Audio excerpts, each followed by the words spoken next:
Muy bien, queridos hermanos, tengan todo un feliz sábado aún. Me correspondió a mí ahora realizar la despedida de Santo Sábado. Es un privilegio y un honor y agradezco la invitación del Señor.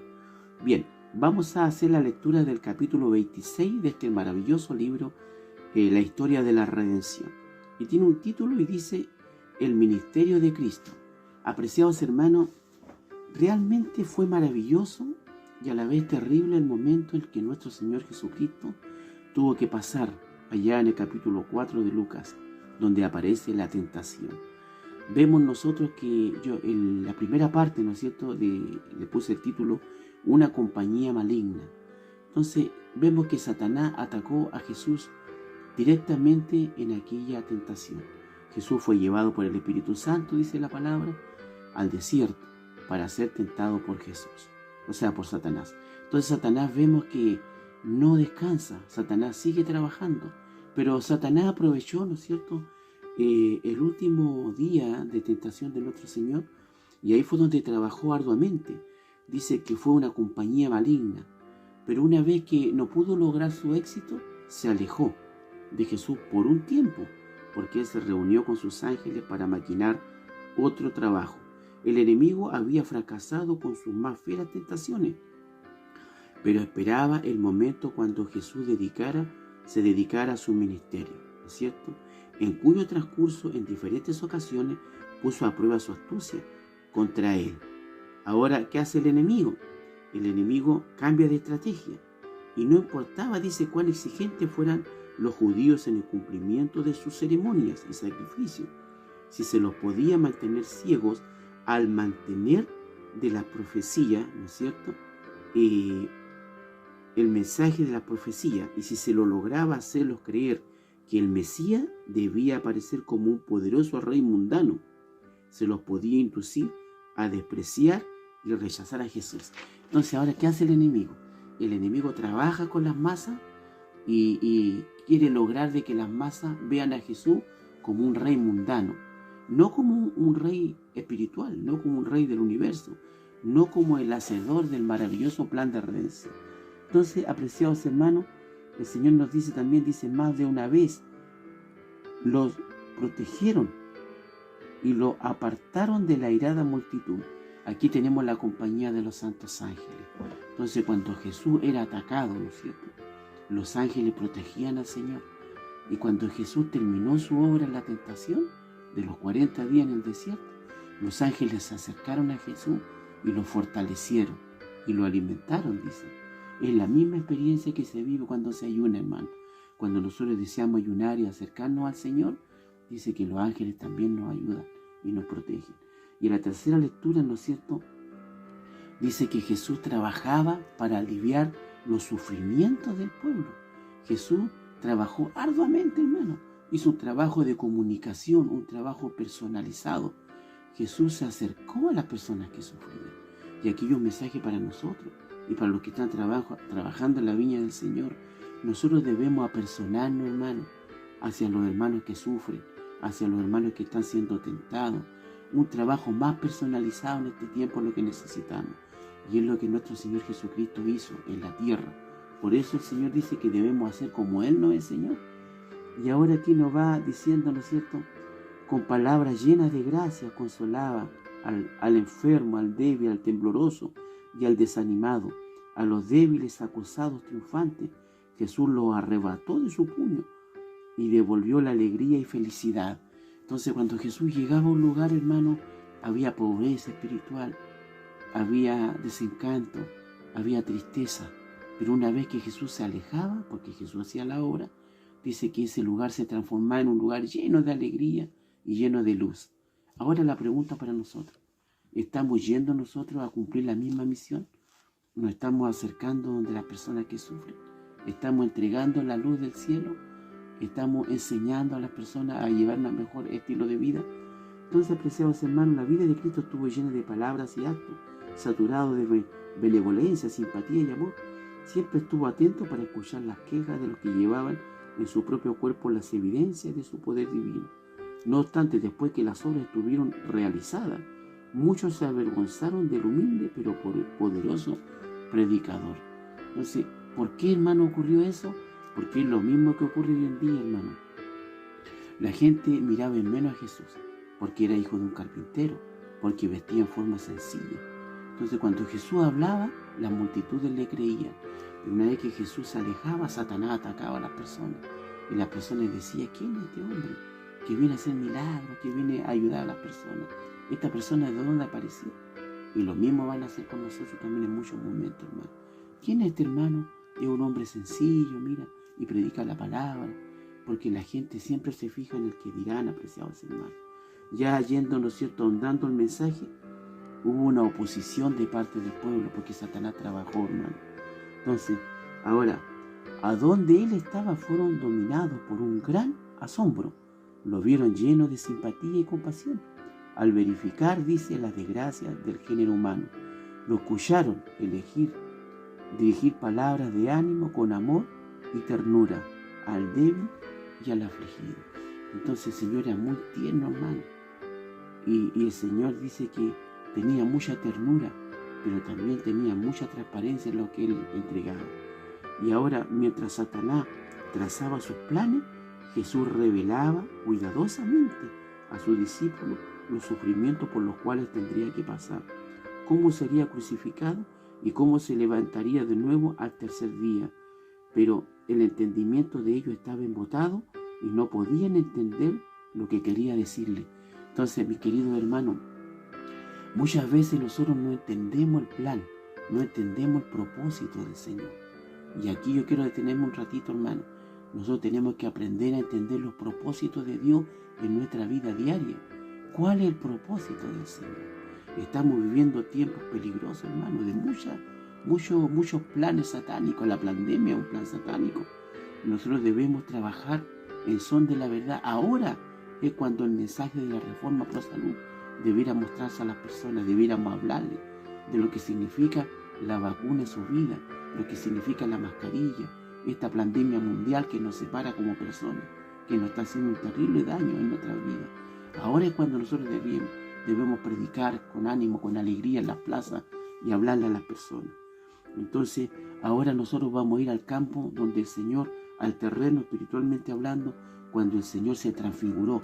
Cuando el Señor se transfiguró, hermano, lo hizo para demostrar de que realmente Él está haciendo una obra celestial en la tierra. Pero vamos andando, hermano. Dice que cuando Él se transfigura, invita a 3 discípulos, ¿no es cierto? Pero también invitó a 2 seres celestiales que ya estaban totalmente santificados con el poder de Dios, a Elías y a Moisés. Dice, Elías estaba andando con Dios. Su obra había sido penosa y difícil, porque el Señor había reprendido los pecados de Israel por su intermedio. Era un profeta de Dios. No obstante, se vio obligado a huir de lugar en lugar para salvar su vida. Sus propias, dice, connacionales lo perseguían con su fiera, una bestia feroz para destruirlo. Pero Dios trasladó a Elías. Los ángeles lo llevaron en gloria y en triunfo hasta el cielo. Entonces Elías, hermano, fue un gran profeta que exhortó al pueblo de Israel. Fue perseguido a muerte y hasta que hubo un momento que el Señor tuvo que tomarlo y pasarlo de vida a vida, hermano, llevarlo a los atrios celestiales. Necesitamos hoy día muchos Elías, hermano, muchas personas que exhorten al pueblo, que puedan enseñarnos lo que es realmente la obra de Dios en nuestra vida. Ahora tenemos otro personaje muy importante, quizás el más importante de la Biblia. Se llamó Moisés. También fue invitado al día de la transfiguración, cuando Jesús se transfiguró. Dice, Moisés fue más grande que todo otro hombre que haya vivido antes que él. Fue grandemente honrado por Dios y tuvo privilegio de hablar con el Señor cara a cara, como cuando alguien habla con su amigo. Entonces este gran personaje llamado Moisés, ¿no es cierto?, fue un hombre maravilloso, hermano. Dice que Moisés trabajó arduamente, ¿no es cierto?, para poder llevar al pueblo de Israel, ¿no es cierto?, a la Canaán terrenal. Entonces él trabajó sacrificadamente. Y lo otro muy interesante, hermano, dice que Moisés llegó a decirle al Señor que lo sacara del libro, si es que él eliminaba al pueblo de Israel. Entonces vemos 2 características muy grandes, hermano, en un gran líder. Y para que lleguemos a ser un gran líder nosotros, también tenemos, hermano, que llevar esa característica. Mostrar la ley de Dios, primero, el amor de Dios. Segundo, exhortar al pueblo, mostrarle al pueblo el camino, solamente con la ayuda del Espíritu Santo y los ángeles. Y tercero, hermano, identificarse con su pueblo. Si nuestros hermanos que están dirigiendo la obra en Chile y en todo el mundo quieren tener éxito en su obra, tienen que acercarse al pueblo, hermano, hacer una obra personal.